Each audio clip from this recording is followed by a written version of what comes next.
Hi friends, ఎలా ఉన్నారు? అందరికీ వందనాలు. మేమైతే దేవుని కృప వలన చాలా బాగున్నాము. ఈరోజు టేస్టీగా ఉండే చుక్కకూర మటన్ ఎలా తయారు చేయాలో చూద్దాము. ముందుగా మటన్ శుభ్రంగా కడిగి పసుపు, కారం, సాల్ట్, అల్లం వెల్లుల్లి పేస్ట్, కొద్దిగా ఆయిల్ వేసి బాగా కలిపి పక్కన పెట్టుకోవాలి. తర్వాత స్టవ్పై పాత్ర పెట్టి ఆయిల్ వేసి వేడెక్కాక జీలకర్ర వేసి, కరివేపాకు వేసి, ఉల్లిపాయలు వేసి, పచ్చిమిర్చి కూడా వేసి, ఉల్లిపాయలు గోల్డెన్ బ్రౌన్ కలర్ వచ్చాక కొద్దిగా అల్లం వెల్లుల్లి పేస్ట్ వేసి పచ్చివాసన పోయాక టమాటో ప్యూరీ వేసి ఆయిల్ సెపరేట్ అయ్యాక మ్యారినేట్ చేసుకున్న మటన్ వేసుకొని వాటర్ ఊరుతుంది.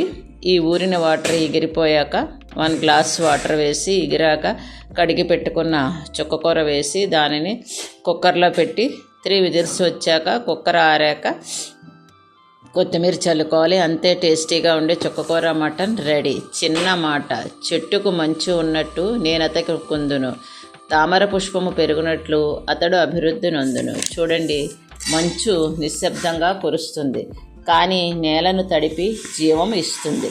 అలాగే దేవుని కృప శాంతిగా మన హృదయాన్ని తడిపి ఎండిపోయిన ఆత్మకు జీవం ఇస్తుంది. మన జీవితంలో పాపము వల్ల, బాధ వల్ల ఇబ్బందులు ఎదురైనా దేవుని కృప వాటి నుండి సేద తీరుస్తుంది. తామర పువ్వు అందంగా సువాసనతో వికసిస్తుంది. దేవుని కృపను స్వీకరిస్తే మన మాటల్లో, మన నడవడికలో దేవుని సువాసన కనపడుతుంది.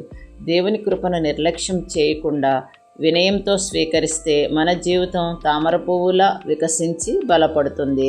దేవునికి మహిమ కలిగిస్తుంది.